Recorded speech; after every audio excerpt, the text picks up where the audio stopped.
કચ્છમાં હાલ શિયાળાની ગુલાબી ઠંડી વચ્ચે વિશ્વ પ્રસિદ્ધ રણોત્સવની જમાવટ જોવા મળી રહી છે।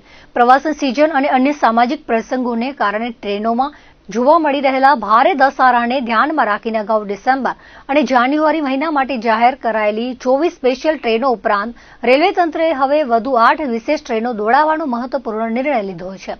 રણોત્સવના આકર્ષણ અને લગ્નગાળાને કારણે મુંબઈ કચ્છ રૂટ પર મુસાફરોનું ભારે ટ્રાફિક જોવા મળી રહ્યો છે। પ્રવાસીઓને પડતી અગવડતા દૂર કરવા માટે રેલવે દ્વારા બાંદ્રા ટર્મિનસ અને ભુજ વચ્ચેની આ સ્પેશિયલ ટ્રેનોની અવધિ લંબાવવામાં આવી છે। બાંદ્રા ટર્મિનસથી ભુજ ટ્રેન દર ગુરુવારે અને શનિવારે બાંદ્રા ટર્મિનસથી બપોરે 2:40 કલાકે ઉપડશે અને બીજા દિવસે સવારે 5:50 કલાકે ભુજ પહોંચશે। જાન્યુઆરી 2026માં આ ટ્રેન 17, 22, 24 અને 29મીએ ઉપલબ્ધ રહેશે। ભુજથી બાંદ્રા ટર્મિનસ ટ્રેન દર શુક્રવારે અને રવિવારે ભુજથી સાંજે 5:40 કલાકે ઉપડી બીજા દિવસે સવારે 8:30 કલાકે બાંદ્રા ટર્મિનસ પહોંચશે। જાન્યુઆરી 2026માં 18, 23, 25 અને 30મીએ મુસાફરો આ ટ્રેનનો લાભ લઈ શકશે। રેલવેના સત્તાવાર સૂત્રોના જણાવ્યા અનુસાર આ સ્પેશિયલ ટ્રેનોમાં સ્પેશિયલ પ્રાઇમ ફેર લાગુ કરવામાં આવશે। આ ટ્રેનો માટેનું બુકિંગ ગઈકાલથી શરૂ થઈ ગયું છે। રેલવેના આ નિર્ણયથી ખાસ કરીને મુંબઈ સ્થિત કચ્છી માળુઓ અને રણોત્સવ માણવા આવતા પર્યટકોની સુવિધામાં વધારો થશે। ભુજ નગરપાલિકા દ્વારા કચ્છના સવાયા બહાદુર મહારાવ ખેંગારજી બાવાની પુણ્યતિથિ નિમિત્તે ખેંગાર પાર્ક ખાતે વિશેષ કાર્યક્રમનું આયોજન કરવામાં આવ્યું હતું। આ પ્રસંગે તેમની પ્રતિમાને હારારોપણ કરી ભાવપૂર્વક પુષ્પાંજલિ અર્પણ કરવામાં આવી હતી। આ કાર્યક્રમમાં ભુજ નગરપાલિકાના પ્રમુખ રશ્મિબેન સોલંકી, નગરસેવકો, વિવિધ સામાજિક સંસ્થાઓના હોદ્દેદારો અને શહેરીજનો ઉપસ્થિત રહ્યા હતા। આ તકે કચ્છ રાજવી પરિવારના સભ્ય મહારાજ કુમાર અનિરુદ્ધસિંહજી પણ ખાસ હાજર રહ્યા હતા। તેમણે પોતાના પૂર્વજ મહારાવ ખેંગારજી બાવાને યાદ કરતા જણાવ્યું હતું કે કચ્છના વિકાસ અને પ્રજાની સુખાકારી માટે તેમના કાર્યો સદાય સ્મરણીય રહેશે। તેમણે ખાસ કરીને કચ્છમાં વીજળી અને અન્ય પાયાની સુવિધાઓ લાવવામાં ખેંગારજી બાવાએ ભજવેલી મહત્વની ભૂમિકાને બિરદાવી હતી અને કચ્છની જનતા પ્રત્યે તેમના સ્નેહ અને આશીર્વાદ હંમેશા બની રહે તેવી આશા વ્યક્ત કરી હતી। પુણ્યતિથિ છે મારા પર દાદાજી માનનીય શ્રી ખેંગારજી બાવાનું અને આજના સમયમાં કચ્છની પ્રજા યાદ કરે છે। મારો સીનો ચોળો છે ગર્વથી અને કચ્છના પ્રજા માટે ઘણું સારું કામ કરી ગયા અને ઘરે રોશની દેવડાવ્યા અને લાઇટ લાવવા વાળા મારા ખેંગારજી બાવા। મારી માટે ગર્વની વાત છે કે પોતે અંધારામાં સૂતા અને પ્રજા સુખી રહ્યા। હાજીપીર દેશલપર માર્ગ પર નમકના ભારે વાહનોની અવર જવરના કારણે રસ્તો ખખડધજ થઈ જતા ગામડાઓમાં એસટી બસ 108 આવતી બંધ થઈ હતી, જેથી આ રોડ બનાવવા માટે સ્થાનિકોએ આંદોલનો કર્યા હતા અને સરકારે આખા ગુજરાતમાં ન હોય તેવો સીસી રોડ અહીં બનાવવા માટે કરોડો રૂપિયા મંજૂર કર્યા છે। રોડના કામ માટે ભારે વાહનોને બંધ કરવા જરૂરી છે। 1 મહિના સુધી રોડ તેજ સ્થિતિમાં રહે તો જ મજબૂત બને। દેશલપરથી હાજીપીર સુધી રસ્તાનું કામ થવાનું હોવાથી માર્ગ અને મકાન વિભાગે આ રોડ પર ભારે વાહનો બંધ કરવા અને અન્ય વૈકલ્પિક માર્ગોની સૂચિ સાથે દરખાસ્ત કરી હતી, પરંતુ નાયબ કલેક્ટરે હજુ સુધી જાહેરનામું બહાર પાડ્યું નથી। જાહેરનામું બહાર નહીં પડે તો રસ્તો મજબૂત બનાવવા માટે સ્થાનિક લોકો ભારે વાહનોને રોકાવશે તેવી ચીમકી અપાઈ હતી। અહીંના સ્થાનિકો અતાઉલ્લા ખાન સહિતના આક્ષેપ કર્યો હતો કે વર્ષોની રજૂઆત પછી આ રોડ મંજૂર થયો છે।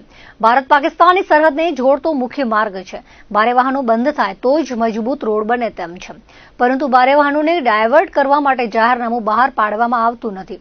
કચ્છનું તંત્ર કંપનીઓ સામે લાચાર છે અને સરકારે મંજૂર કરેલા રોડની ગુણવત્તાની ચિંતા સેવામાં આવતી નથી તેવો ગંભીર આક્ષેપ પણ કરવામાં આવ્યો છે। જો ભારે વાહનો ચાલુ રહેશે તો રસ્તો ફરી મહિનામાં તૂટી જશે અને સરકાર સામે જ માછલા ધોવાશે। દેશલપર, લુડબાય, ઉટગંડી, મુરુ, અય્યર, વજીરા, વાંઢણા સહિતના ગામોમાં લોકો એકત્ર થયા હતા। પ્રાંત કચેરી ખાતે દેશલપર ગુતલીના આગેવાનોએ રજૂઆત કરતા જણાવ્યું હતું કે જીપ ચોકડીથી દેશલપર ગુતલી સુધી નમક ભરેલા વાહનો આડેધડ પાર્કિંગ કરે છે। બસ સ્ટેશનનો ઉપયોગ કરી શકાતો નથી। ફાટકથી દેશલપર ગુતલી સુધી મોટા વાહનો પાર્કિંગ કરે છે। નમક ભરેલા વાહનોમાં આરટીઓના નિયમો જળવાતા નથી। ઓવરલોડ, ઓવરસ્પીડ, રિફ્લેક્ટર, રેડિયમ હોતા નથી। ડ્રાઈવર સગીર હોય છે। ગ્રામજનો ટકોર કરે તો દાદાગીરી કરવામાં આવે છે। હાલમાં રોડનું કામ ચાલુ છે ત્યારે રોજની 800 જેટલી ટ્રકો આ રોડ પરથી પસાર થતી હોવાથી ટ્રાફિકની સમસ્યા ઊભી થાય છે, જ્યાં સુધી કામ પૂરું ન થાય ત્યાં સુધી લોડિંગ વાહનો પર પ્રતિબંધ લગાવવા સહિતના મુદ્દે આવેદનપત્ર આપવામાં આવ્યું હતું. પ્રાંત કચેરીમાં શિરસ્તેદાર શિવજી પાયાણે આવેદન સ્વીકાર્યું હતું. હાજીપીર રોડ ઘણા સંઘર્ષ બાદ રોડનું કામ ચાલુ કરવામાં આવ્યું, પણ અત્યારે ટ્રકોની એટલી દહેશત છે કે કામ થઈ શકે તેવી પરિસ્થિતિ નથી. ટ્રાફિક જામ થાય છે, રોડની ગુણવત્તાની ખરાબ હાલત થાય છે. એના માટે વિસ્તારના તમામ લોકોએ એક નિર્ણય લીધો છે કે 15 તારીખના 6 વાગ્યા સુધી અગર તંત્ર જાહેરનામું બહાર નહીં પાડે તો 16 તારીખના હાજીપીરથી કરી દેસલપર સુધી ઠેક ઠેકાણે ગામ લોકો રસ્તા રોકશે. જેમાં જે પણ નુકસાની થશે એ તમામ જવાબદારી તંત્રની રહેશે. કારણ કે અમે અગાઉ લેખિત રજૂઆત કરી દીધી છે કે હાજીપીર રોડ વ્યવસ્થિત કરવું હોય તો એના માટે જાહેરનામું જરૂરી છે, પણ તંત્ર જાહેરનામું નથી પાડતું. તેના વિરુદ્ધમાં કાલે અમારું આંદોલન છે અને આંદોલન ભારતના કાયદા અને આઈપીસીની જે ધારાઓ છે એને માન આપીને કાર્યક્રમ કરવાના છીએ. તો હું વિનંતી આ મીડિયાના માધ્યમથી વિસ્તારના લોકોને પણ કરું છું કે કાલે આપણે હાજીપીરથી દેસલપર સુધી ઠેક ઠેકાણે ભારે અને અતિ ભારે વાહનો રોકવા છે. હાજીપીર ફાટકથી હાજીપીર સુધી જે નવો રસ્તાનો મંજૂર થયો છે અને ચાલુ કર્યો છે, પરંતુ મોટા વાહનોની અવરજવર હજી ચાલુ જ છે. અગર જો આમને આમ મોટા વાહનો ચાલુ રહ્યા તો તેમની ગુણવત્તાને નુકસાન થશે.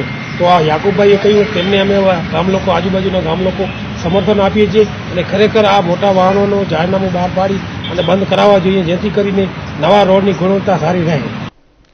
કચ્છના ઐતિહાસિક અંજાર શહેરમાં રખડતા ઢોર અને ખાસ કરીને બેફામ બનેલા આખલાઓનો ત્રાસ દિન પ્રતિદિન વધી રહ્યો છે, જેના કારણે સામાન્ય નાગરિકોની સુરક્ષા સામે ગંભીર પ્રશ્નાર્થો ઉભા થયા છે. શહેરના રામકૃષ્ણ મહાવીર નગર વિસ્તારમાં તાજેતરમાં 2 આખલાઓ વચ્ચે થયેલા ભયાનક યુદ્ધને કારણે અફરાતફરીનો માહોલ સર્જાયો હતો.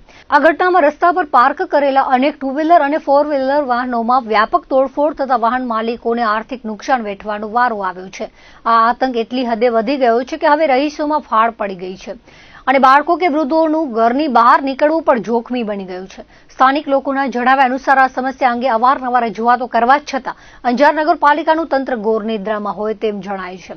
રહીશો જ્યારે નગરપાલિકામાં રજૂઆત કરવા જાય છે ત્યારે પ્રમુખની ગેરહાજરી જોવા મળે છે અને ચીફ ઓફિસર દ્વારા જમીનની વ્યવસ્થા ન હોવાનું ગાણું ગાઈને જવાબદારીમાંથી હાથ ઊંચા કરી દેવામાં આવે છે. ભૂતકાળમાં પણ અંજારમાં રખડતા આખલાઓને કારણે નાગરિકોના મૃત્યુ જેવી ગંભીર ઘટનાઓ ઘટી ચૂકી છે, છતાં તંત્ર દ્વારા કોઈ નક્કર પગલાં લેવામાં આવતા નથી. નગરપાલિકાની આ પ્રકારની છટકબારીની નીતિ સામે હવે પ્રજામાં સવાલો ઉઠી રહ્યા છે કે જો કોઈ મોટી દુર્ઘટના ઘટશે તો તેની જવાબદારી કોણ લેશે અને વાહનોના નુકસાનની ભરપાઈ કોણ કરશે. અંજાર શહેર કોંગ્રેસ પ્રમુખ યુવરાજસિંહ વાઘેલાએ જણાવ્યું હતું કે આખલાઓનો આ ત્રાસ માત્ર એક વિસ્તાર પૂરતો મર્યાદિત નથી, પરંતુ શહેરના દરેક વોર્ડની જનતા આ સમસ્યાથી પીડાઈ રહી છે. નગરપાલિકા પાસે પૂરતા સાધનો કે આખલાઓને રાખવા માટેની વ્યવસ્થા ન હોવાની વાતો કરીને તંત્ર પોતાની જવાબદારીમાંથી છટકી શકે નહીં. વહીવટી તંત્રની આ ઉદાસીનતાને કારણે લોકોના જીવ જોખમમાં મુકાયા છે. ત્યારે સત્વરે આ રખડતા પશુઓને ડબ્બે પૂરવામાં આવે અને શહેરને ભયમુક્ત કરવામાં આવે તેવી લોક માંગ સાથે પ્રાંત કચેરી અને નગરપાલિકા સહિતના તંત્રને આવેદનપત્ર પાઠવવામાં આવ્યું હતું. અંજારની અંદર વર્ષોથી આખલાનો એટલો ત્રાસ વધી ગયો છે કે માણસોને નીકળવું છે ને ભારી પડી જાય છે. આજે વોર્ડ નંબર 2 માં રામકૃષ્ણ નગરમાં આખલાના અમને વિડિયા રાખ્યા છે. એ વિડિયા પણ તમે જોઈ શકો છો. આ લોકો રજૂઆત કરવા આવ્યા હતા. રજૂઆતમાં એવી રીતે કીધું કે અમારે અહીંયા આખલાનો આટલો બધો ત્રાસ છે તો આપ શ્રી આખલા અહીંયાથી ક્યારે લઈ જશો? તો ત્યારે આ લોકોને એવી રીતે જવાબ આપ્યો કે અમારા કોઈ કઈ જગ્યા નથી.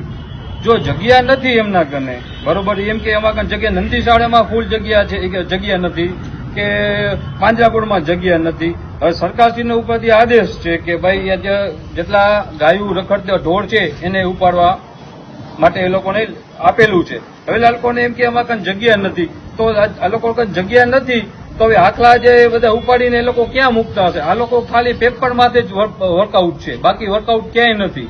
હવે તમે અંજારમાં ઠેક ઠેકાણે હજી પણ આખલા જોશો. આ તો ખાલી એ લોકો 2-4 આખલા અંજારમાં ઉપાડ્યા છે, બાકી તો જ્યાં તમે દેખાશો ઠેકાણે આખલા. હવે નગરપાલિકામાં એટલું કહેવા માંગુ છું, આખલાથી કોકને મૃત્યુ થાય તેનો જવાબદાર કોણ? હવે સ્થાનિક લોકો આ લોકો રજૂઆત કરવા આવ્યા હતા, એ લોકો કે અમારા કાંઈ જગ્યા નથી તો આપ શ્રી 5 આખલા લઈને તમે નંદીશાળામાં પહોંચાડ્યા છે બરોબર. હવે આગળના હવે આટલા બધા તમે સમજો રજૂઆત કરવા આવે છે અને જવાબ પણ સરખા નથી આપી શકતા. પ્રમુખશ્રીએ પણ અહીંયા નથી, યોગ્ય જવાબ આ બધાને મળ્યા નથી. રામકૃષ્ણ મહાવીર નગરમાં આખલાનો બહુ આતંક છે. રોજ કોઈક ને કોઈક ગલીમાં આખલાઓ બાંધતા જ હોય છે. આ આખલાના વિડીયો નિલેશભાઈ ગોસ્વામીને પણ મૂકેલા છે. એમને ખાલી જવાબ આપ્યો હતો કે થઈ જશે, પણ હજી સુધી કોઈ કાર્યવાહી કરવામાં આવી નથી. 4-5 આખલા તો એવા છે કે રોજ ને રોજ બહુ જ બાંધતા હોય છે. હમણાં 2 દિવસ પહેલા 2-3 ગાડીઓમાં પણ તોડફોડ થઈ છે. એમને 8-10 જણાએ આખલાને મારવાની પણ ટ્રાય કરી છે, પણ કોઈ નગરપાલિકા તરફથી આનો કોઈ સારો જવાબ મળ્યો નથી. અત્યારે ચીફ ઓફિસર સાહેબને રજૂઆત કરી છે, પણ એમ કે છે જો અમારી પાસે જગ્યા હશે તો અમે આખલા લઈ જશું. એમનું કહેવું એમ છે કે અમારી પાસે અત્યારે આખલા રાખવાની જગ્યા નથી.